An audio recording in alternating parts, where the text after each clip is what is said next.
साधु अवज्ञा कर फल वैसा, जरहि नगर अनाथ कर जैसा। बाबा गोस्वामी तुलसीदास जी ने रामचरितमानस में इस चौपाई को लिखते हुए उस संदर्भ का वर्णन किया है जहां पर विभीषण को लंकाधिराज रावण अपने सिंहासन से लात मारकर नीचे ढकेलता है और विभीषण को रामचरितमानस के संदर्भ में एक संत की संज्ञा दी गई है। इससे पहले चाणक्य का भी अपमान मगध के राजा धनानंद ने किया था और तब भी उसका साम्राज्य डोला था और विभीषण को धक्का मारने के बाद, अपमान करने के बाद लंकाधिराज रावण का भी सम्मान और उसका अपना साम्राज्य डोला था, नष्ट हो गया था, नेस्तनाबूद हो गया था। एक बार फिर उत्तर प्रदेश की सियासत में उत्तर प्रदेश के धर्म धुरंधर, धर्म ध्वजावाहक आदि गुरु शंकराचार्य स्वामी अभिमुक्तेश्वरानंद महाराज का माघ के मेले में अपमान हुआ है। उनको स्नान करने से रोका गया है और पारंपरिक तौर से जो स्नान करने की उनकी अपनी परंपराएं रही हैं उसको बाधित करने की कोशिश उत्तर प्रदेश शासन के द्वारा किया गया है और उनकी तरफ से इसका पूरा का पूरा अपमान होने का श्रेय मुख्यमंत्री योगी आदित्यनाथ पर लगाया जा रहा है। यह सियासत के बीच एक ऐसी खबर है जो मुख्यमंत्री योगी आदित्यनाथ के लिए एक बड़ी मुश्किल पैदा कर दे रही है और दिन प्रतिदिन खबर दर खबर जिस तरह से इस पूरे प्रकरण में योगी आदित्यनाथ अकेले अलग थलग पड़ते नजर आ रहे हैं, ये उनके लिए अपने लिए एक बड़ी चिंता का विषय है। कुछ जानकार ये बात जरूर बता रहे हैं कि इस पूरी सियासत की खबर, इस पूरे कांड की अपनी जो भूमिका रही है वह दिल्ली और मुंबई की जो भारतीय जनता पार्टी और आरएसएस के बड़े नेता हैं उनके द्वारा ये पटकथा लिखी गई है और इसमें मुख्यमंत्री योगी आदित्यनाथ को फंसाकर मुख्यमंत्री जब तीसरी बार 2027 में अगर योगी आदित्यनाथ बनते तो नरेंद्र मोदी की सत्ता के असली हकदार होते, उनकी सत्ता पर बैठने के लिए अपनी काबिजदारी पेश करते। इस पर एक ग्रहण लगाने की कोशिश दिल्ली और मुंबई के बड़े नेताओं के द्वारा सफल होती नजर आ रही है। अब केशव प्रसाद मौर्य ने जिस तरीके से कल बयानबाजी करते हुए कहा कि भगवान शंकराचार्य को प्रणाम करते हुए, नमन करते हुए हम उनसे क्षमा याचना करते हैं कि वो इस विवाद को खत्म करें, स्नान करने के पश्चात इस विवाद को खत्म किया जाए। अब मुख्यमंत्री योगी आदित्यनाथ के ही मंत्री उस तरफ जाते दिखाई दे रहे हैं। संतों का भी एक बड़ा बेड़ा शंकराचार्य के साथ खड़ा नजर आ रहा है। मुख्यमंत्री योगी आदित्यनाथ की अपनी जो मजबूत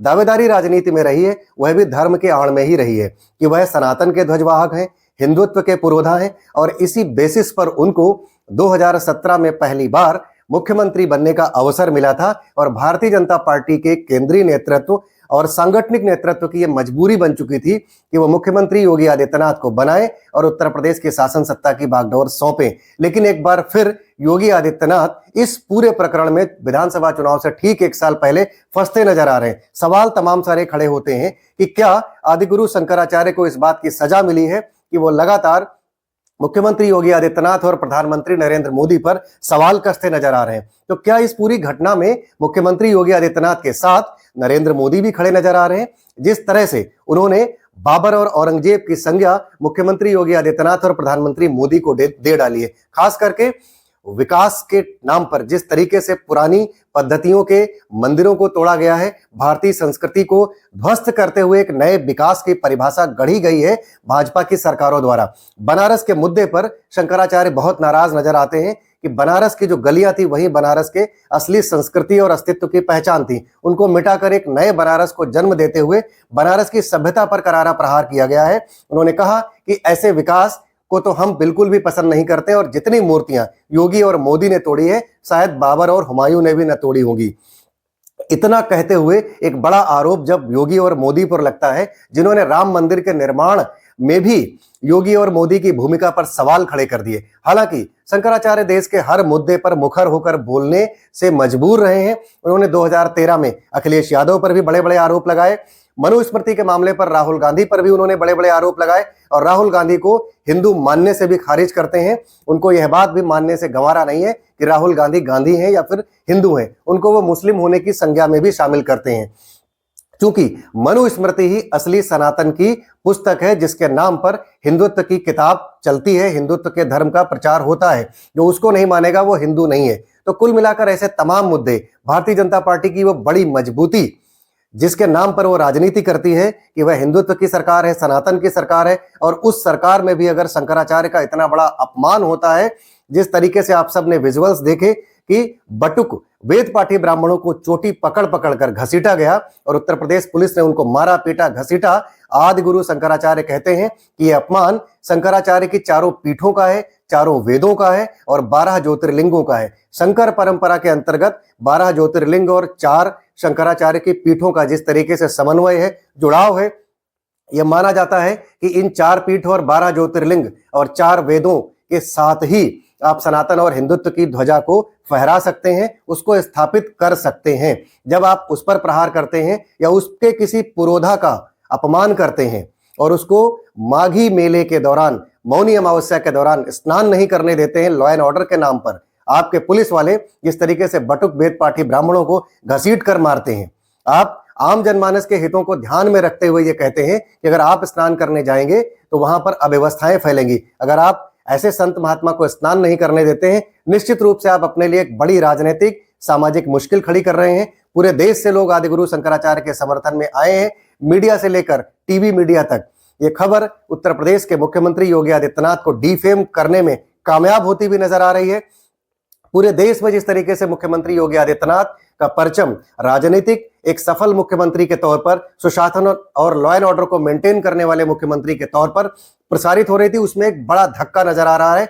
लोग यह कहते मीडिया पर नजर आ रहे हैं कि अब तक तो हमने भारतीय जनता पार्टी के हर विरोध को भी सहते हुए वोट दिया है, वो चाहे यूजीसी का मुद्दा हो, चाहे तमाम ऐसे मुद्दे हो, रोजी रोजगार के मुद्दे हो, तमाम महंगाई के मुद्दे हो, लेकिन हमने भारतीय जनता पार्टी को सनातन और हिंदुत्व के नाम पर वोट दिया है, क्योंकि भाजपा सनातन और हिंदुत्व के नाम पर मुखर होकर कार्य करती रही है। लेकिन जब आदिगुरु शंकराचार्य के शंकराचार्य होने पर सवाल उठाती है, जो दायरा आपके दायरे से बाहर आता है, जिसकी नियुक्ति प्रक्रिया में आपका अपना कोई रोल नहीं है, सुप्रीम कोर्ट ने भी अप्रूव्ड किया है कि जब आपका पट्टाभिषेक हो चुका है तो आप शंकराचार्य हैं, इसलिए आपको कोई दखल देने की जरूरत नहीं है। ऐसे में जब मुख्यमंत्री योगी आदित्यनाथ आदिगुरु शंकराचार्य को कालनेमी कह देते हैं, उनको नोटिस भेज देते हैं कि 24 घंटे के अंदर आप ये बताइए कि शंकराचार्य आप हैं कि नहीं है, एक बड़ा सवाल खड़ा होता है। क्या और कोई संत अगर ऐसा होता जिसकी ट्यूनिंग बाबा योगी आदित्यनाथ के साथ सेट होती?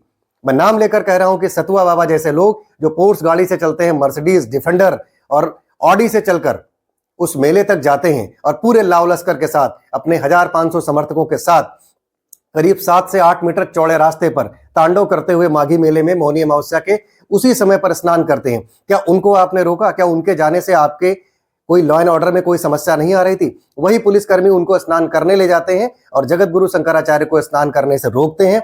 निश्चित तौर पर पूरे देश में जिस तरीके से संत समाज को पसंद करने वाले लोग और खास करके एक कम्युनिटी जो ब्राह्मण कम्युनिटी पूरे देश की है, वो इस वक्त खासा नाराज नजर आ रही है मुख्यमंत्री योगी आदित्यनाथ से। मुख्यमंत्री योगी आदित्यनाथ के लिए बड़ी राजनीतिक मुश्किलें आने वाली हैं। उनकी अपनी लोकप्रियता के लिए एक बड़ा मुश्किल भरा दौर शुरू हो चुका है। क्या वो भाजपा के बड़े नेताओं की राजनीति का शिकार हो रहे हैं? ये घटना अब उतनी छोटी नहीं रह गई है जितनी छोटी अभी तक आप सबके समझ में आई है। इस घटना के पीछे कुछ बड़ी साजिशें भी हो सकती हैं, बड़ी राजनीति का एक बड़ा स्कैंडल, एक बड़ा नेक्सस भी हो सकता है, जिसमें योगी आदित्यनाथ फंसेंगे या इससे बखूबी बाहर निकल जाएंगे और फिर से 2027 में एक बार मुख्यमंत्री बन सकेंगे। ये सवाल मैं आपके लिए छोड़ता हूं। उम्मीद करता हूं कि आपका जवाब हमारे इस वीडियो पर जरूर आएगा कि मुख्यमंत्री योगी आदित्यनाथ इस पूरे मामले से कैसे निपटेंगे और क्या शंकराचार्य का अपमान किया जाना दुखद है या फिर लॉ एंड ऑर्डर को मेंटेन करते हुए आम जनमानस की आस्था को ध्यान में रखते हुए जो किया गया वो सही था। आपके जवाब का इंतजार रहेगा। धन्यवाद। आप देख रहे थे द रियल टॉक शो। मेरा नाम है सचिन प्रभाकर। वीडियो अगर आपको जरा सा भी ठीक लगे तो आप वीडियो को शेयर जरूर कीजिएगा। धन्यवाद। जय हिंद, जय भारत।